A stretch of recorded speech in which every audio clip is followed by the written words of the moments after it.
We'd like to take a moment to acknowledge the traditional custodians of the land on which this podcast is recorded. I'm on Ngunnawal and Ngambri land, Jenna is on Darug and Gundungurra land, and Zahra is on Yugambeh land. Welcome to Somebody You Love, or The Sale of Two Titties. I'm Jenna Love. And I'm Holly Hart. And we're experts in disappointing our parents, breaching community guidelines, and banging the people who vote against our rights. Dr. Zahra Stardust is a rainbow-haired, textile-loving artist and scholar. Her book, Indie Porn, Revolution, Regulation and Resistance, which happens to be available for pre-order right now and is released on October 29th. There's a link in the show notes to it. That book builds on her 15 years as a professional undresser, award-winning stripper, pole dancer and porn star. With an international research portfolio spanning sex worker activism, LGBTQ plus health, sexual rights and sextech, she brings a cultural and media studies approach to sexual health. She is a chief investigator in the QUT Digital Media Research Centre and is passionate about somatic sex education, intimacy coordination and maximalist fashion. She has been the author and co-author of a number of really impactful pieces of writing that have been incredibly meaningful and valuable to our community, like the Manifesto for Sex-Positive Social Media, What Can Tech Learn from Sex Workers, and the journal article High Risk Hustling, Payment Processes, Sexual Proxies and Discrimination by Design, all of which are also linked in the show notes. So welcome to the show, Zahra. Thank you so much. It's a pleasure to be here. First of all, Zahra, tell us a bit about your sex work journey. What is your origin story?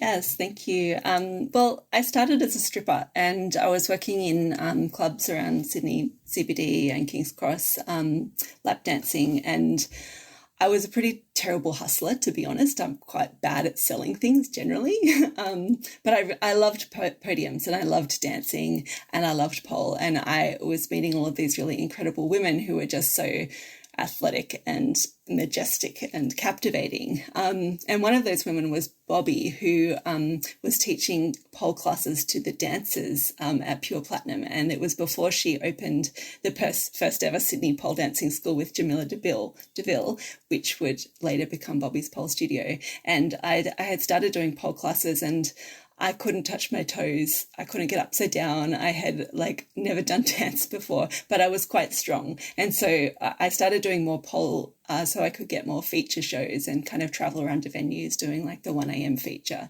And so from club work, I moved into doing agency stripograms and pub shows all around Western Sydney and Wollongong and the Central Coast. And I really loved stripograms. They were my bread and butter for many, many years. I need you to explain what a stripogram is, I think. Well, basically you show up to somebody's house with your little suitcase. It's like a 21st or a bucks party, and you do a show that goes, I was doing XXX shows, so they're about half an hour. And everybody sits around, you put the buck in the middle or the birthday girl in the middle or whoever it is. You give them lap dances. You do a range of different tricks, including we would often light their crotch on fire with shaving foam. You do handstands in their laps. You kind of do somersaults on their bodies. Over the time you get nude, and then you kind of bring out the moisturizer or the pearls or the vegetables or the butt plugs or whatever it may be. And you just entertain people for the half an hour. Cool. Yeah. And so someone else has organised it? That's the gram component? Yeah, that's right. And yeah. I love doing agency work like that because I'm not a very organised person. And so I really appreciate just getting a text message with somebody's phone number and their address and then turning up at their house on a Saturday night and not really having to think about it the rest of the time or answer emails or do any of that time waster kind of business and that labour. So that's what I really appreciated most about agency work. Yeah. And so I did a lot of touring as well, like going around to with Sexpo, or like I said, I was also doing trapeze. And so I did this kind of undressing routine on trapeze, and I did pole and emceeing at Sexpo. And I went touring on the showgirl contract up to Darwin and to Townsville. And a lot of that was like working in clubs and then traveling around to do pub shows. And I had done a Penthouse cover as well. So, selling our magazines at conventions. And I was doing a lot of the comps like Miss Nude Sydney, Miss Nude Australia, Miss Pole Dance Australia. I won Miss Centerfold Oceania down in Adelaide. That was a really fun experience. And I guess I kept stripping on and off for about 15 years. You can take the girl out of the strip club, but you can't take the stripper out of the girl. And over that time, I'd done bits and pieces of other kinds of sex work. I had done some BDSM and dom work, but I'm really not a natural dom. I'm much more of a girlfriend experience.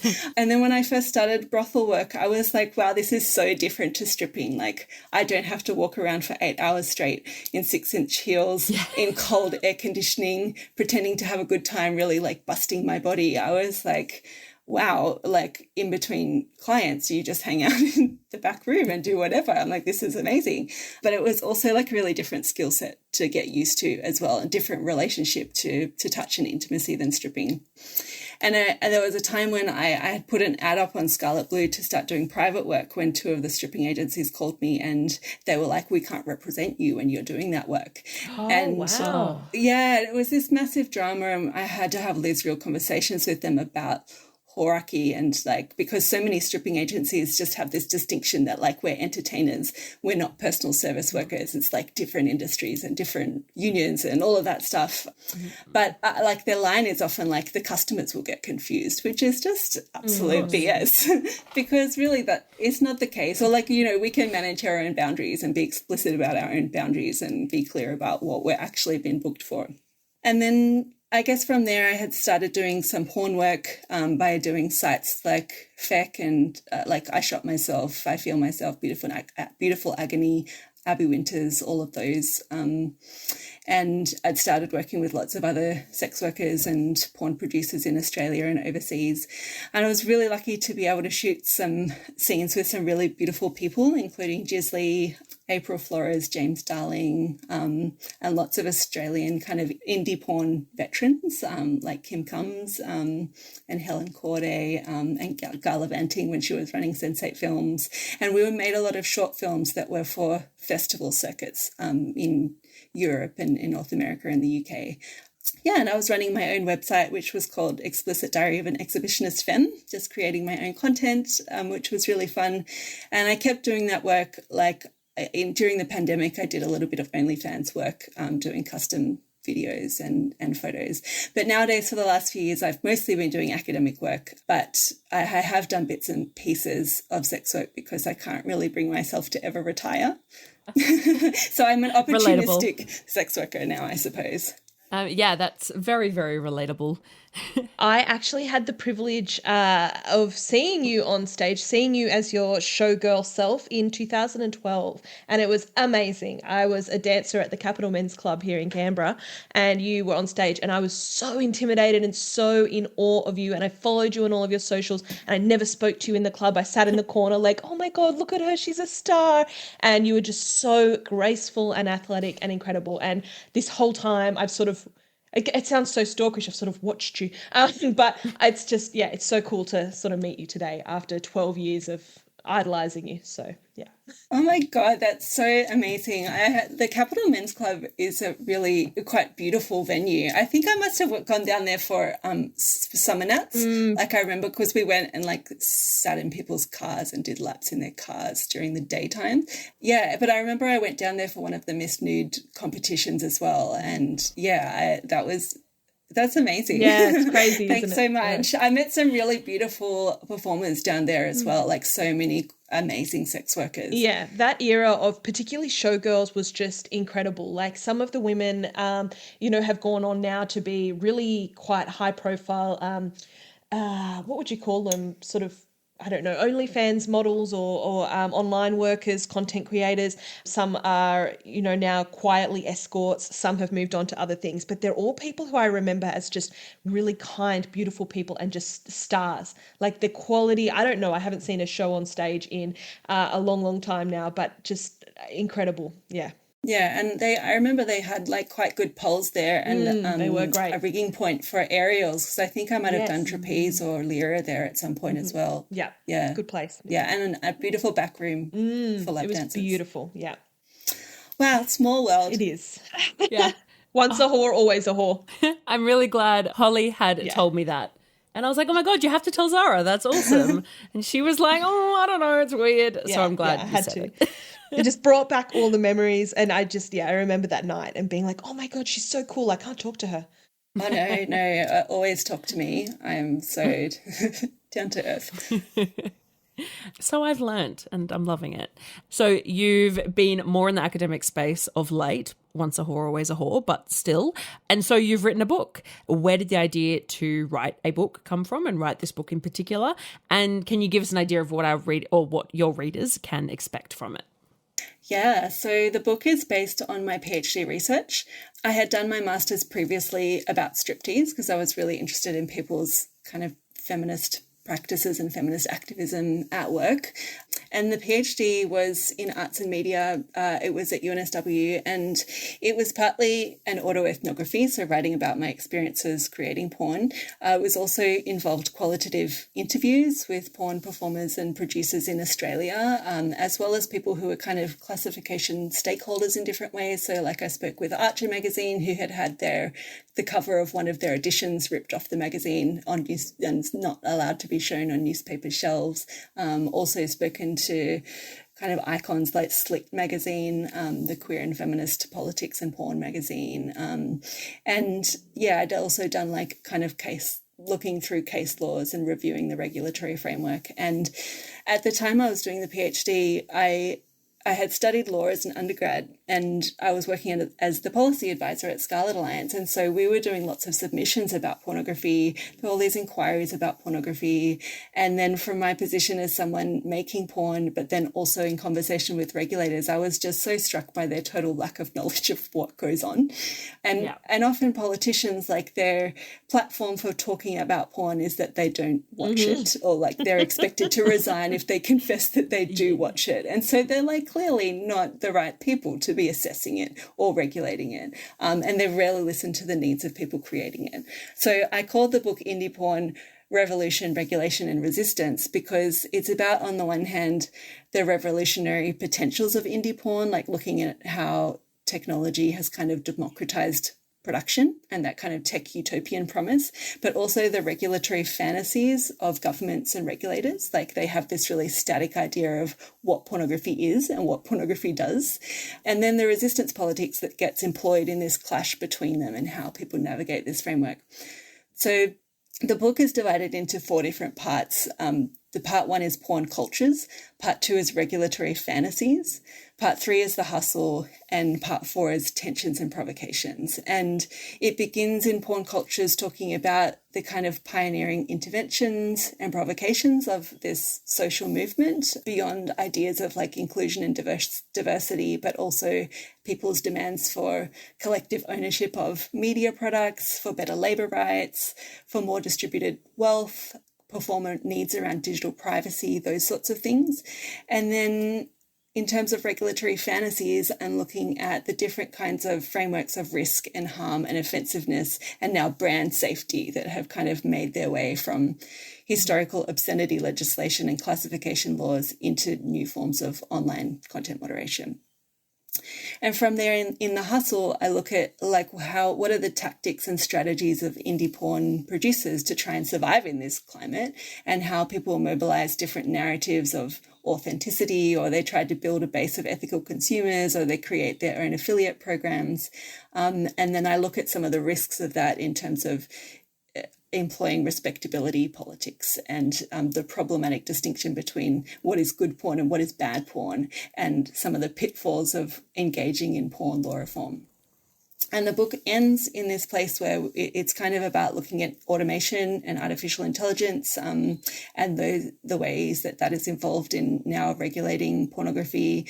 And it also kind of offers a glimpse into more artistic projects that sex workers are leading in the tech field, like looking at like Lena Chen and Maggie Oates' online game, which is called Only Bands instead of Only Fans, where people have to play the role of a sex worker and they're constantly getting demoted and deplatformed. So that cool sort of stuff. So yeah. And I really wanted to write something that was entertaining and engaging for the book. It's got lots of pictures. There's vignettes at the beginning of every chapter which talk about my autoethnography. So there's a fisting and ejaculation workshop that Gala and I did when we were in Amsterdam. It also talks about going to the Berlin Porn Film Festival as a judge and as a filmmaker, which is this kind of 24/7, like a week-long porn experience. Wow. I talk about traveling to the Feminist Porn Awards in Toronto and the experience of being able to watch porn in a mainstream cinema with tiered seating and popcorn, and how different that is to what we have available in Australia. I also talk about experience shooting for platforms like Suicide Girls and the kind of extractive labour models that they use to get people to produce content for them. And also because of the regulatory focus, it talks about like having my G-spot ejaculate edited out of scenes in the fear that it will get refused classification, or having my labia airbrushed for softcore magazines so that they meet classification guidelines that genitals be discreet and those sorts of experiences too. So there's lots in there. Yeah. There's so many things that you just glossed through that I'm like, I didn't even know about that. I didn't even think about this. There is so much to dive into in this book, and I am pre-ordering immediately after this show. I've already done my pre-order just to... Teacher's pet, Jenna Love. Wow. No, this is, as somebody who's never done porn, to me, this is incredible. Oh, yeah, you've like never done porn. No, like not any no, kind. I've done a couple of videos with boyfriends in my youth, but so it's been probably out there for somebody to enjoy. But you know, you touched on a lot of different labels that get thrown around to describe porn, like ethical, feminist, and amateur. Can you tell us a little bit about these terms and what do they actually mean? Yeah, there's so many terms. I actually started this project thinking about alternative pornographies because I was interested in queer and feminist approaches to porn, but it became increasingly clear that this division between alternative and mainstream pornography is increasingly elastic, that people move through so many different spaces. And I didn't want to set up this hierarchy that stigmatized mainstream porn. And I had noticed that most people were doing DIY porn, like working in small partnerships and through community networks, especially in Australia, because we don't have the same infrastructure as in the US. So I started to think more about indie porn. And I talk in the book about indie porn in terms of the structure, like people involved in collectives or solo operations, as well as thinking about funding, about budget, about practice, like what is the producer's relationships to capital or investment or distribution, and also indie porn in a sense of kind of like preserving the integrity of somebody's artistic vision, that kind of philosophical independence. But you kind of run into the same issues, whether it's alternative porn or indie porn, because it also is set up in relation to mainstream porn or blockbuster porn, like it's a relational term. So I argue throughout the book that, like, despite this kind of fantasy of autonomy, indie porn is inherently interdependent in both the relationships that sustain it and the systems that disseminate it. And actually, indie porn is kind of the business model of big tech now. Like, tube sites will stream content that is made in bedrooms by individuals around the world. And also Sophie Pizzuto, who's another porn researcher in Australia, her research is all about trans women, about trans performers, and she writes about how trans women often don't perform on indie sets because the pay is too low, so they gravitate to mainstream spaces. So this idea of independence is in some ways a fantasy. But coming back to your point about like the other terms, like there's so many different pornographies. There's amateur pornographies that are self-produced in like a non-professional way. There's feminist pornographies that are foregrounding women's agentic desires and subjectivities. There's queer pornographies that operate outside gender binaries and essentialism. But all of these terms get co-opted in some way. So even alt pornography has become an aesthetic genre, like a raver aesthetic, or people are tattooed with coloured hair and there's a punk style. Porn for women has been interpreted by some as having to have mood lighting and narrative. So it assumes all of these things about what women want, who they are. Amateur porn begins to look a certain way. You know, I've been told don't wear too much makeup, don't talk about politics, you can't shoot if you have shaving rash. You know, it's this very carefully constructed homegirl aesthetic. And so this was something I was really interested in for the book, like how slippery these terms can be and how they get so conflated. And in relation to ethical porn, I think to date the conversation has largely been about fair pay and working conditions, which I think is great that it's moving away from representation to production. You know, it's about the process, not just the product. But for me, like a lot of indie performers are wanting more than just fair pay. Like they want to change the whole porn ecosystem. And many obviously are just trying to survive, to work the system, to gamify the system, but some are also trying to redistribute wealth and using porn to do this. And I'm thinking, I guess, about like lots of projects where people have used porn to fundraise for like queer health or for reproductive justice initiatives. Fucking Against Fascism, for example, by Chelsea Poe. She, you know, donated profits to Trans Lifeline and to Black Lives Matter. So I think looking at all of these different terms for indie content like artisanal, fair trade, organic, on the one hand, I really welcome these conversations because they're about labour conditions, they're about wealth inequality, they're about extraction in the global supply chain. There's important conversations we need to be having about the environmental costs of pornography too, like especially as we're entering an age of generative AI porn and the costs of like big data processing on natural resources and stolen land. But at the same time, I think we have to be really wary about these terms becoming like a green tick product with a rubber branded stamp rather than this ongoing process that requires us continually revisiting how power operates. Okay, so recently I got into a bit of a conversation online, as our listeners know is my favourite pastime. And when I say conversation, I definitely mean an argument. And it was around this question of, and I don't even care what the answer is, right? But these people were saying that the vast majority of porn, of the industry, is run by these big porn kind of conglomerates like MindGeek and that sort of stuff, right? And I guess particularly coming from so-called Australia, where it is very different landscape, and everyone I know that makes porn makes their own porn. And if they do work for a company, like a lot of the companies that we have set up are performer creators, like the people running the company perform as well. And it's far less kind of hierarchical and structured. And I don't know, I wasn't trying to say, I think there's more independent porn than not independent porn, but a lot of people are just saying 100% there's more, and I don't know what the metric is. I was like, are we talking minutes created, minutes watched, money spent, money earned, money, and I guess I'm wondering, do you have a sense of any kind of broad percentage of what porn is out there that has been created that would fit under the category of indie porn? This is a really good question. I think people have this idea largely because of many kind of anti-sex work and anti-pornography feminist speakers that there's this big porn Inc. And they don't often think what makes up this big porn Inc. Like they see Pornhub and they're like, Pornhub is porn. If Pornhub is synonymous with pornography and every pornography there is to be seen is on Pornhub, and they forget to look to other places.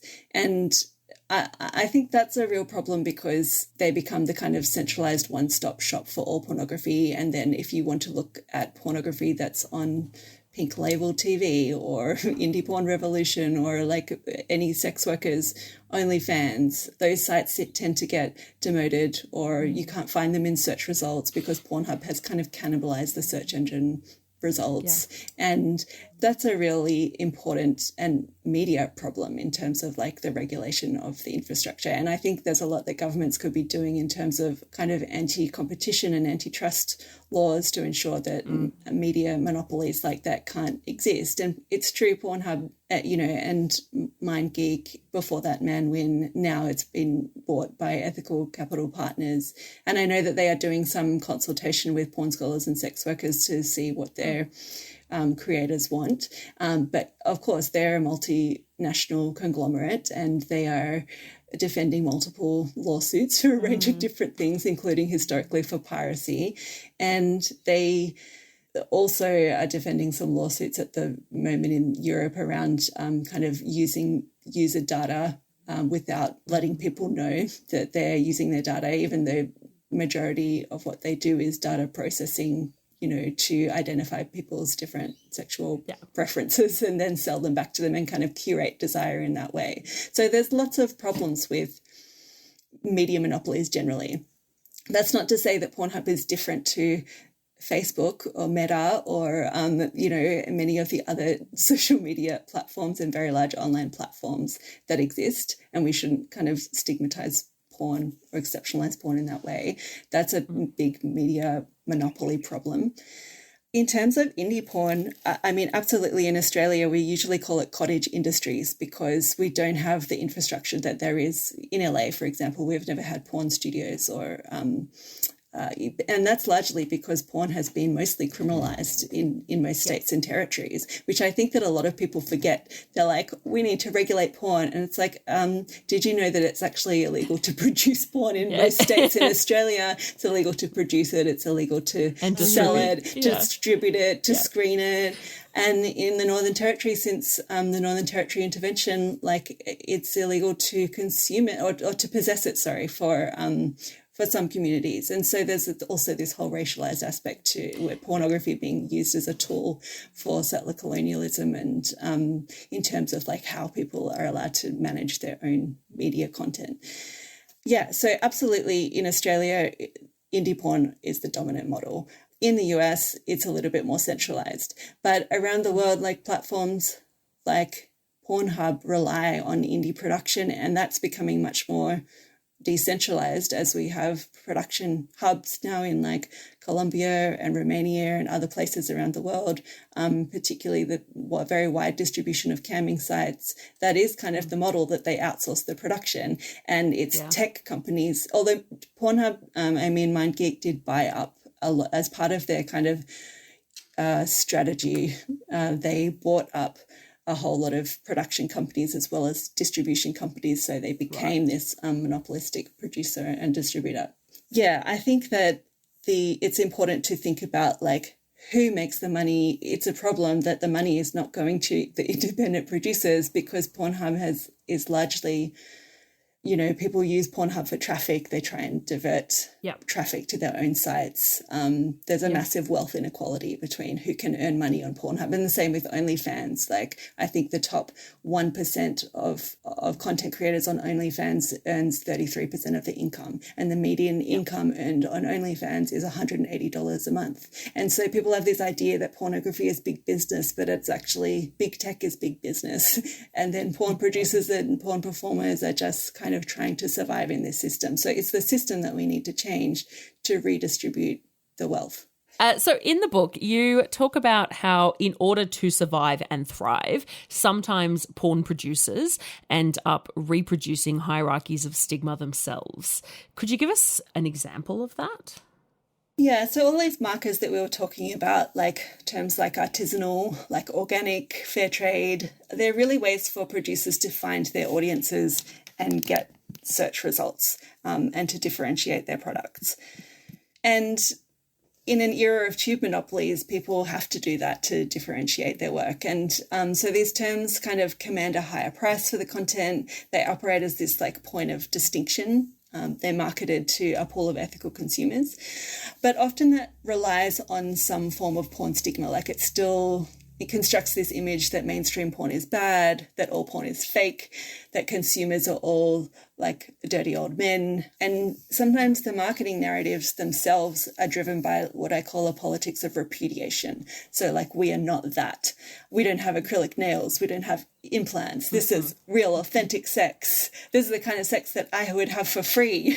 And so it totally erases the labor aspect. And I mean, in the book, I call this the authenticity delusion, because it erases all of the labor that performers actually do. And it erases also the context of media production, and it erases the work. And, you know, in sex worker rights, we speak a lot about work and making visible the work that is not otherwise valued. And it also can end up painting like quite femphobic and transphobic imagery of what good porn looks like. And it's something that can be then based on this white middle class aesthetic more so than actual ethics about production or distribution.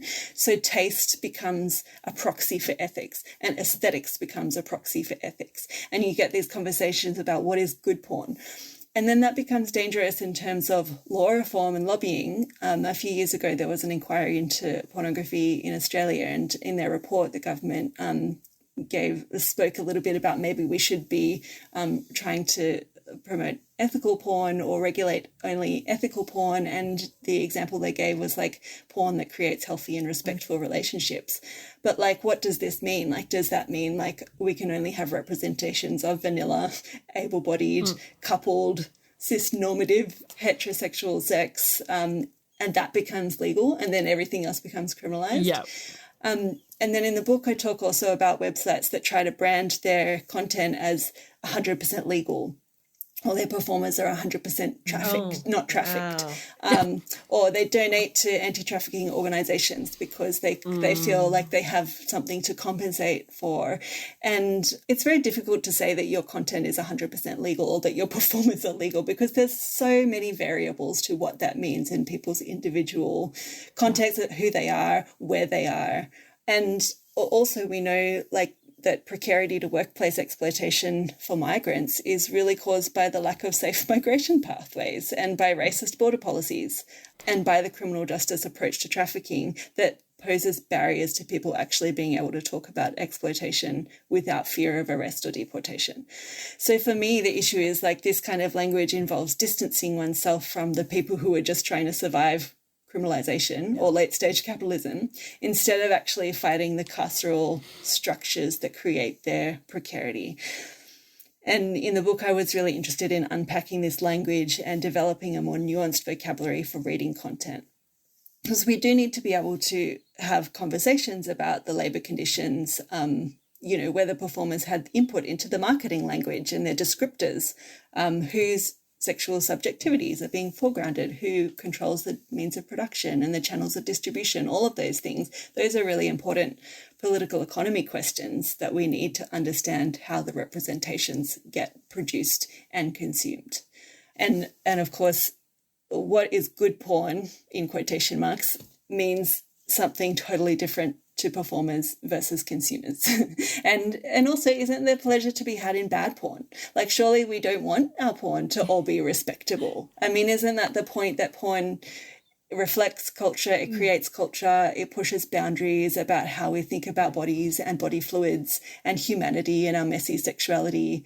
And porn moves us, like it can arouse us. Sometimes it might repulse us, but it's something that we feel at the level of the body. So I think all these conversations about good porn, about better porn, ultimately distract us from the fact that incredible porn already exists. It's just likely that you can't find it because the regulatory system is so skewed towards tech monopolies.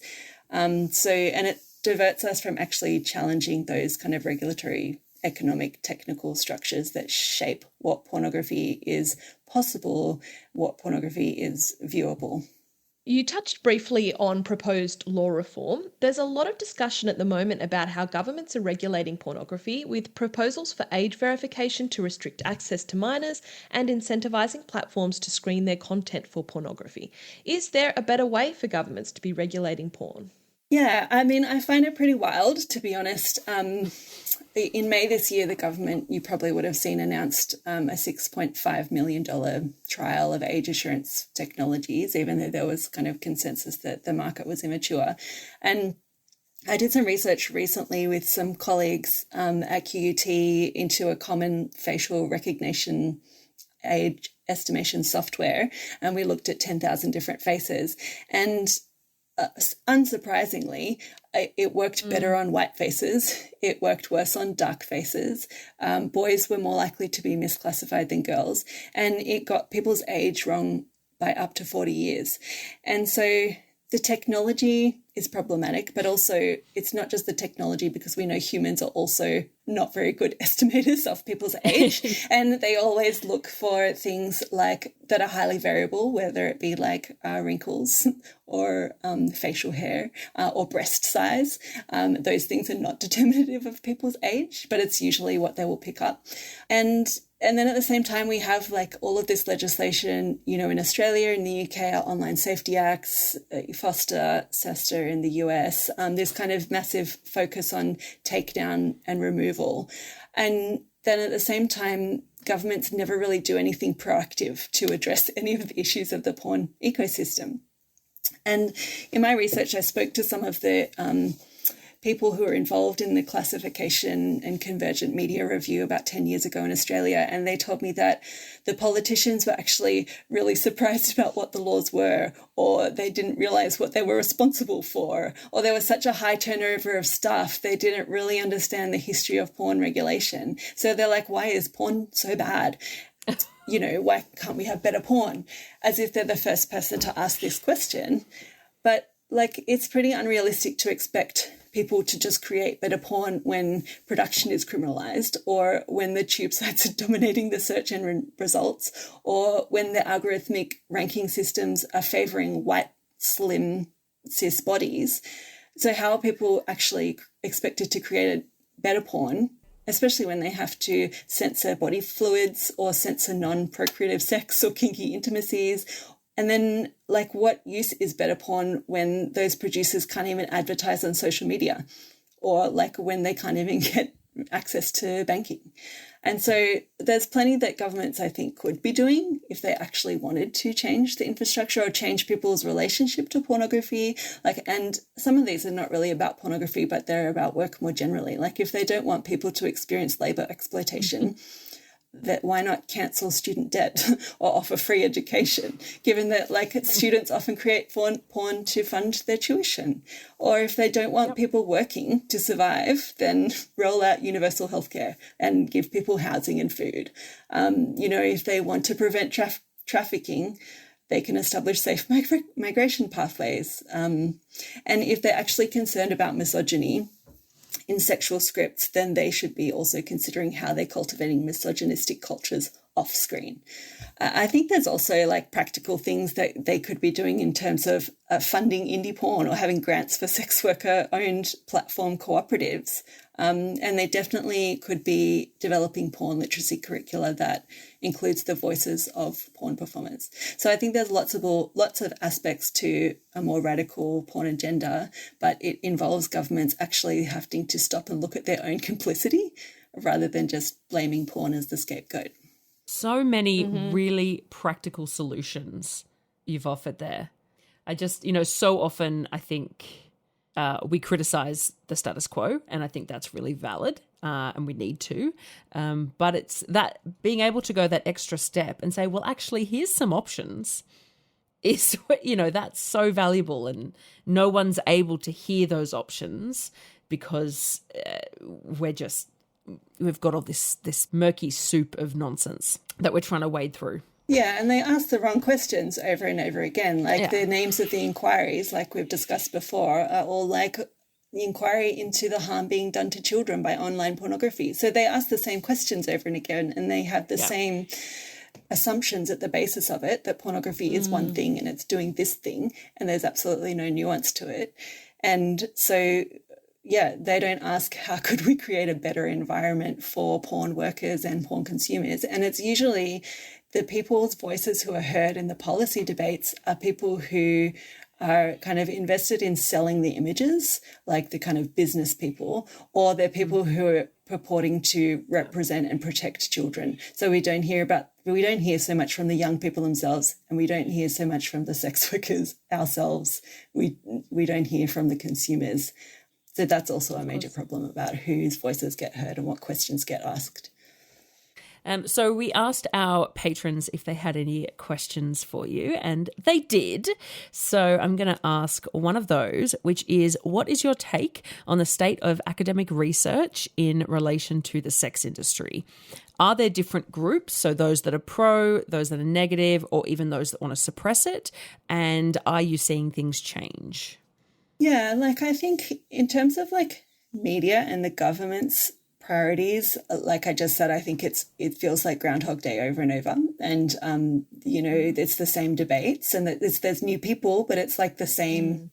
They're saying the same old things. People really love to hate pornography, especially now, and so in that aspect, I think all of that has kind of gone backwards.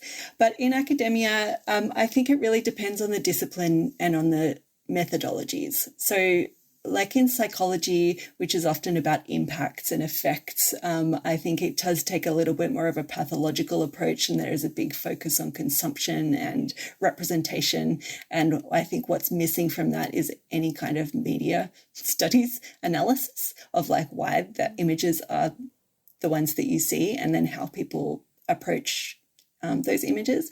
But then we also have, like in that field, neuroscientists and clinical psychologists like Nicole Prouse or David Lay, debunking the myth of porn addiction and showing that actually this is really an issue of desire discrepancy, and people are more likely to report their use as porn addiction if they are religious, and it's usually that there's some kind of conflict between what they see and what they feel and what they expect that they should be seeing and feeling. So there is some interventions into those spaces, but I do find that kind of psychological and sexological approaches and more medical approaches do take a bit more of a pathological approach, and they're very, very focused on consumption. In media studies, it's a little bit better because in media studies, we don't think about content or audiences as being static. Like audiences don't just passively absorb what they see on screen. It's not like this kind of monkey see, monkey do situation, although that's not really a great analogy because actually monkeys are very clever and, agents in and of themselves. And I'm sure they take a critical approach to scientific studies. Sorry, I'm just thinking about porn that now. consumption. I said it out loud. Yeah. Yeah. So like, people are critical consumers, like we know that in media studies. And so porn studies in itself, in a discipline, I think has come a really long way since like Linda Williams' kind of original work in porn studies and the journal Porn Studies that has come out. They have an upcoming issue on AI and pornography, which I think is going to be really cool. And there's lots of people researching algorithmic culture, thinking of Angela Jones' work around camming.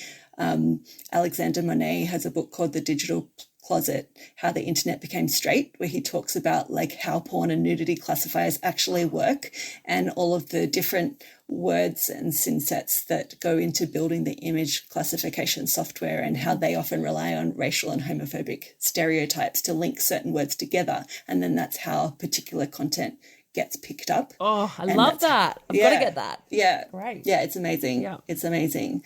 Yeah, and we have like, there's other, like Gabriela Garcia, who's looking around chatbots and kind of the politics of sex work.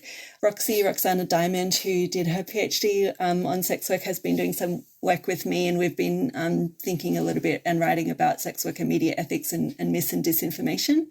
And Sophie Pizzuto and I just did a roundtable with Heather Berg, who has a really great book too called Porn Work, which I highly recommend. We just did a round table for porn studies all about labour and how the kind of conversation has changed around labour. So there's lots of stuff happening in that field, and I think especially the literature on online sex work is becoming a lot more nuanced, especially in terms of conversations about disability and about race. I think there's lots of potential for exciting research collaborations, because porn workers really have so much in common with so many other groups, including, people who are impacted by other forms of biopolitical surveillance or digital identity verification and recognition, or even thinking about like payment infrastructure and financial discrimination that's also affecting undocumented people and political organisers and people who are engaged in mutual aid fundraisers. So that's where I kind of leave the book, is like there's all of these opportunities for coalitional work. In terms of the academy, I think there's still tensions around who writes, what are the research questions, who is a peer, who gets airtime, who has the privilege to be heard and be treated as agentic and to have opportunities. For me, my approach has really been to try and smuggle resources out of the academy, smuggle sex workers into the academy, trying to find opportunities for people to get cited and paid. And that's, I've really taken inspiration from Hacking Hustling and their work doing that. But yeah, like I've said this before, but I think really we need a sex worker research centre or something that is all sex workers, that's partly community driven, that where like the research agenda is set by community, but also like allows people to kind of develop their own niche, academic interests in the topic, and funding for that. For me, that's the future, is building some kind of academy of whores, not just in name, but in practice. Absolutely. I just wanted to read out a tweet or an X post. I don't know what it's called now. There's no good word for it now. Well, I like calling it tweet because we want to just shun the fact that he's done what he's done. Let's dead name his app, considering how backwards he is. Fair enough. Yeah. Like for like. It's nothing revolutionary, but it just says a porn addiction is literally just watching a normal amount of porn, but feeling Christian guilt about it, which I thought was appropriate for what you said. That's it in a nutshell. Is there a dog trying to get your attention?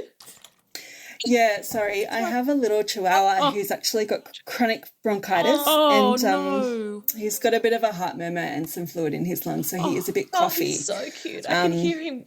I know, he's really beautiful. Cute. But I don't know if that's if you might hear a little bit of it in the recording. Holly has 4 animals. 4 animals. Yeah, I have 2. Okay. Yeah. They're always making noise. We've had animal sounds in the background. It's fine. Okay. He's really adorable. He's he was from Chihuahua Rescue Queensland. His name's Sparky and he's 16. Oh my God. I love him. He's on a lot actually now. It's kind of towards the end of his life, but he's being a really good boy, just sitting at my feet, coughing occasionally. So cute. Sorry to go off script. No, not at all. Okay. From everything you've done in your life so far, what's one of the most rewarding things that you've experienced? I mean, honestly, this book is a baby for me. Like, I always wanted to write a book. It was a childhood dream of mine. And in true ADHD style, it took me about 15 years to write. But I'm really proud of it. I hope that I've done everyone justice. Like, I hope that it's useful to people, to sex workers and to academics and people who are interested in conversations around platform governance and respectability politics and surveillance capitalism.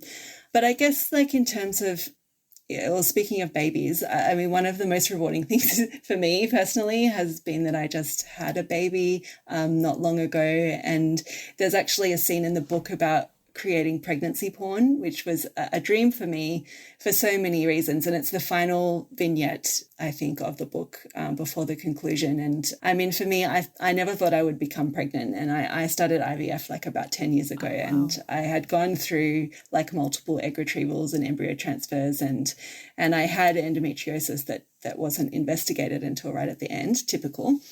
But yeah, and I had started the process of training to become a foster parent, and I had done all of that like work of like letting go of any, like I'm already a parent and a mother in all of these ways. I'm an auntie, I'm a mentor, I'm a mum of multiple elderly special needs rescue dogs, etc. And just coming to terms with that and embracing that.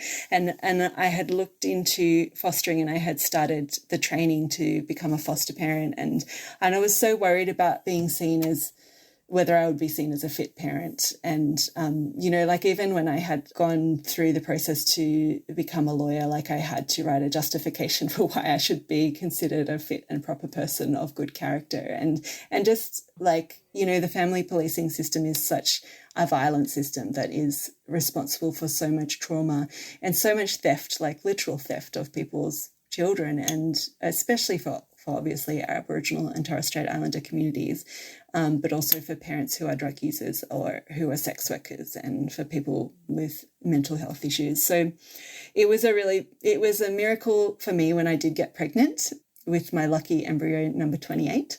So in the book, there's a little snippet of this experience where I did a scene with Frederick Cruz and Helen Corday, and we shot at Heddon House in Gadigal country. And we just talked a lot about our feelings around sex work and parenting and desire and pregnancy. And I know so many incredible sex workers who have instilled really valuable life lessons in their children and, can share all of these skills about body confidence or communication and boundary awareness and health information and teaching people the appropriate names for their body parts and, a sense of justice and all of that. And so it was really special because Helen at the time was about to become a grandmother.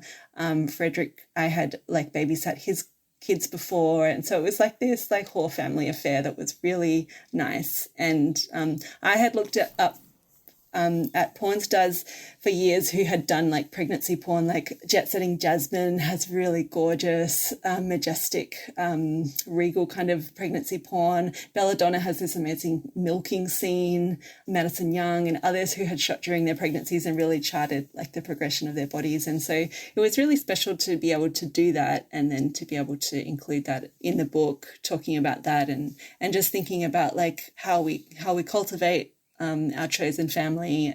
And actually one of another guests on your show, Hilary Caldwell, who just wrote her amazing new book, Slutdom, is my baby's honorary grandmother. And so, we're just trying to cultivate a queer whore family. And so that scene was really special for me, but also just being Stormy's mum is my most rewarding role to date, for sure. Alrighty, Zahra has a shit people say, so take it away. Look, I'll say up front, I think it's often these things are not just one thing. It's kind of that war by attrition or death by 1,000 cuts. It's everywhere all the time. And yes, I have all of those times of parental shame or whorephobic partners who just make life really difficult or make it really difficult to do sex work. But I guess one thing that I'll share that happened to me during the PhD was I had taken on some teaching work in criminology, and I was taking an undergraduate unit of about 500 students, and somebody's dad became really annoyed at that fact. And he was alumni in the law school and became very outraged at the fact that there was a porn performer teaching criminology, and he had collected all of these pictures from my personal Facebook page and screenshotted them, and he'd sent them to the dean of the law faculty as this big kind of expose, did you know that this is who you've employed? Yeah. And then the dean had sent them then to the dean of the arts and social sciences, and I'd got called in for a meeting, which I didn't know what it was about. It was just this cryptic message, can you come in for a meeting with this person I'd never really talked to before? And they told me that they were getting legal advice on whether they could hire sex workers, which was bizarre to me because sex work is mostly decriminalised in New South Wales. And then they had this idea that maybe I should come in and perhaps educate this person's dad. Oh. Yeah. Even though the dad's not my student, it's a totally unrelated party. But so as a sessional staff and adjunct teaching staff who just gets paid for an hour at a time of the work, they thought it would be a good idea for me to come in and do some kind of one-on-one explanation as to why I deserved to work in this job, which I had competitively applied for.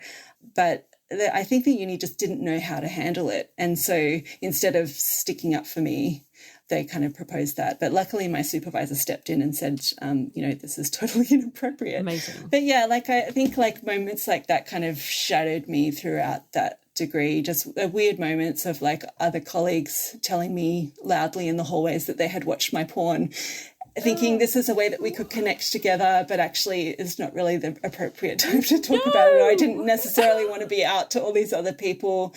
And then we also had someone who was a very notorious TERF and SWer also in the same corridor a few doors up from me. And so just navigating those spaces is weird. And so the uni were wondering if they were committing a crime by hiring someone who had been in porn?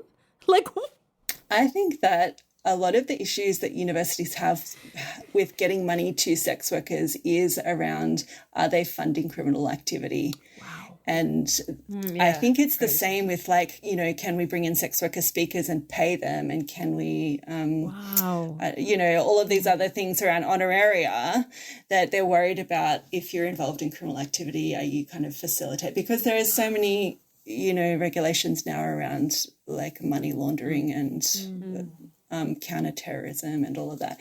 I think that could have been their concern.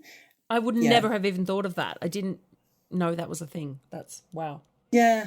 I'm actually working on a book at the moment called Academy of Whores, which is all about sex workers' experiences at university. And I have all of these amazing sex workers who just have incredible stories from students or as students all the way up to professors, talking about their relationship to the academy and how they've navigated it, how they've survived it, or why they've left, or what it meant to them, and experiences of stigma and discrimination, or experiences of like being the only sex worker who has any cultural competency around an issue in a classroom, all of those things. Yeah, so I'm working on an anthology to kind of bring those voices together. That sounds fantastic. Yeah, we look forward to reading it in 15 years. Yeah. Yes. Can I just quickly ask, and I don't know, because we haven't prepared you for this, if you want to not include it in the show, that's fine, or if it's really personal, that's fine.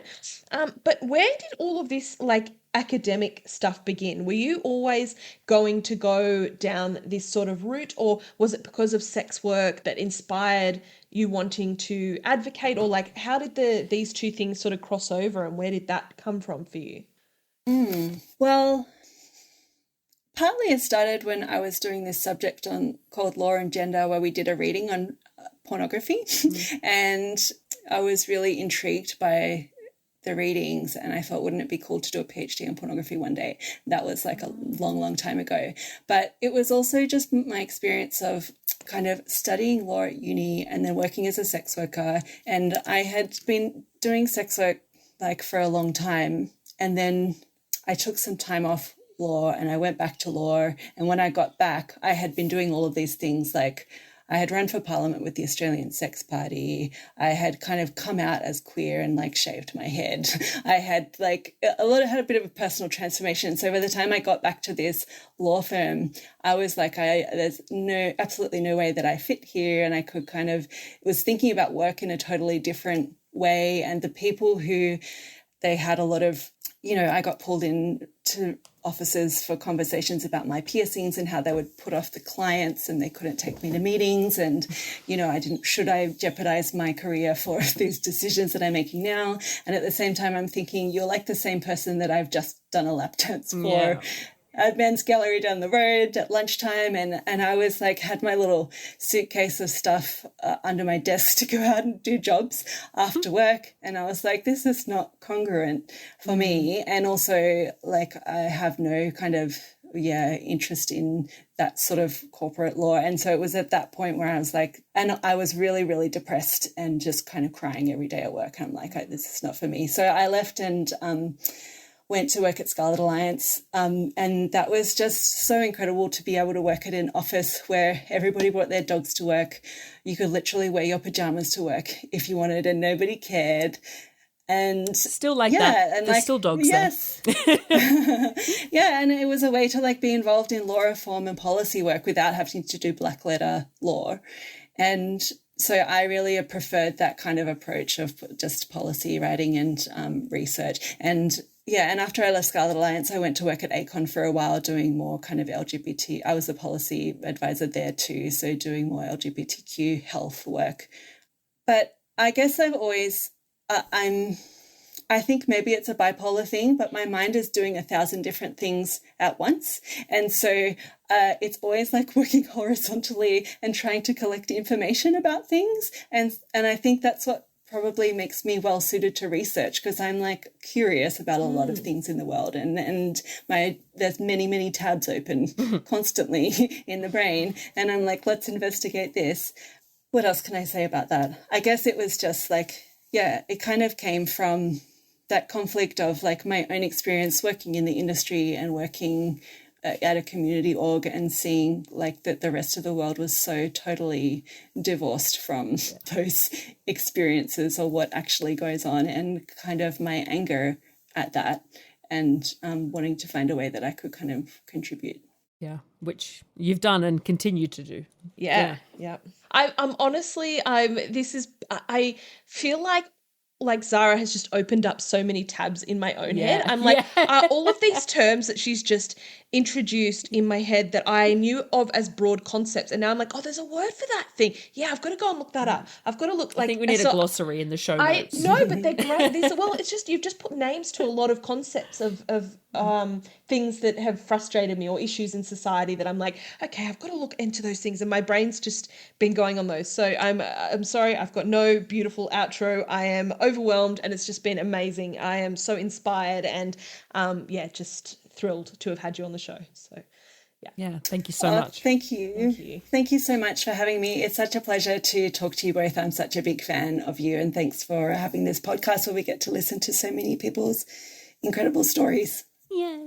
Yeah, Zahra and I were both on a webinar together a little while ago, and I've been very starstruck by Zahra for a little while. And then she mentioned the podcast, and I was like, oh my God, you know the podcast exists?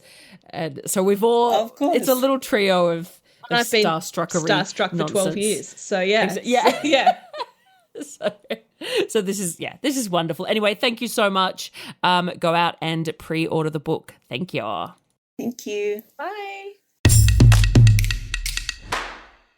It's that time of the week, of the fortnight, where we thank our patrons who just, we'd probably keep doing the show without you, but it would be so much not as good. Like you really, thank you. Yeah. You're wonderful. Our even more generous somebodies are the Riley McDonald, the Desiree Frambois, the Ashley Stafford, the Rhiannon Rhodes, the Olivia Winsome, Hey RJ, Lachlan, Timmy, Steve, Adele, Scott C, Leslie, Sub London, NK, Andrew, Wheezy, Mr. E, Simon, Luke, Frankie, Cuddle Koala, Witty Comment, Alex, David, and Josh. You know, I was talking to Witty Comment the other day, and they said something, and I said, how witty of you. And they said, I bet you your patron Witty Comment would like that. and it was them. Okay. Thank you to our extremely generous somebodies, the Madison Jones, the Sienna Saint, Aaron, Andrew, Pete, Tim, Tom, and Mr. Sikunt. Thank you to all of our sexual beings, you porn consumers, you strip club visitors, you purveyors of prostitutes. We appreciate you so much. And for those who've done none of the above, thank you for being wonderful allies and supporters of the show just by listening all the way to the very end. We love it. Including the asexual beings amongst you. Oh, well, they can be very horny too. I had an argument on Reddit with somebody recently about that asexual people can be sexual people. It's very... Absolutely. It's a bit of a they can be. Bit of a misnomer, isn't it? Just that you said sexual beings. Yeah, true. And I thought, well... Correct. No, I'll let's just shout out the asexual stand beings. for that. Yeah, we're all about the You're all good value. The whole rainbow. Thanks, team. We'll see you next time. Bye-bye. Please look out for us on Twitter, Instagram, Facebook, and Patreon. Our name everywhere is Somebody You Pod, as in podcast. Our Patreon starts at just $3 a month, and you can get all of our episodes ad-free and a day early, plus bonus episodes, behind-the-scenes action, bloopers, and more. Thank you for taking the time to listen to the voices of sex workers. And remember, somebody you love might just be a sex worker.